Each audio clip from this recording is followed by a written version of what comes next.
Hi అండి అందరికీ. ఈరోజు నేను ఇంకొక 2 ఖాదీ డ్రెసెస్ అయితే చూపిస్తున్నాను. ఈ 2 కుర్తీసేనండి. ఇవేంటంటే ఆల్రెడీ మన ఛానల్‌లో యెల్లో కలర్‌లో ఇదే ప్యాటర్న్‌లో ఒక డ్రెస్ అయితే ఉంటుంది. అది కూడా హ్యాండ్లూమే. సేమ్ ప్రింట్స్‌తో అవి కూడా ఉంటాయన్నమాట. ఇది ప్రింట్ అయితే కాదండి. హ్యాండ్‌తో మేడ్ చేసిన వర్క్ అనమాట మొత్తం. దాని బాడీ పైన ఉన్న వర్క్ మొత్తం కూడా హ్యాండ్‌తో మేడ్ చేసిందే. చూసారు కదా! పైపింగ్ ఇలా సింపుల్‌గా కట్ వర్క్‌కి నీట్‌గా పైపింగ్ అయితే వేశానండి. స్కాలప్ డిజైన్‌కి ఎప్పుడైనా పైపింగ్ ఏస్తే అట్రాక్షన్‌గా ఉంటది నెక్ అనేది.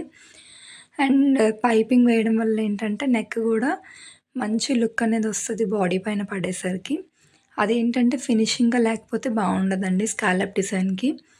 కాబట్టి ఒకసారి నా స్టిచ్చింగ్ ఫినిషింగ్ అనేది మీకు చూపిస్తున్నా చూడండి. ఎంత ఫినిషింగ్‌గా ఉంటే డ్రెస్ అంత లుక్‌గా అయితే ఉంటది. అందులో ఇవి ఆన్‌లైన్‌లో సేల్ చేస్తారు కాబట్టి కస్టమర్ దగ్గర నుంచి ఒక మాట వాళ్ళకి రాకూడదు, మనకి రాకూడదు.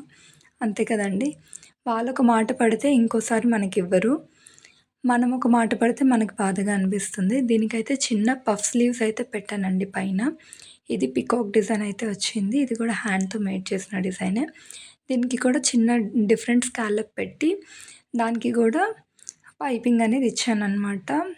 ఈ డ్రెసెస్‌కేంటంటే ఎక్కువ డార్క్ కలర్ లెగ్గింగ్స్ వేస్తే బావుండదండి. దానికి మనం మ్యాచ్ చేస్తూ పైపింగ్ అనేది ఇవ్వాలి. ఎందుకంటే హ్యాండ్లూమ్స్ వేసే వాళ్ళంతా హైయర్ అఫీషియల్సే ఉంటారు. వాళ్ళు డార్క్ కలర్స్‌ని ఎప్పుడు కూడా చూజ్ చేసుకోరు.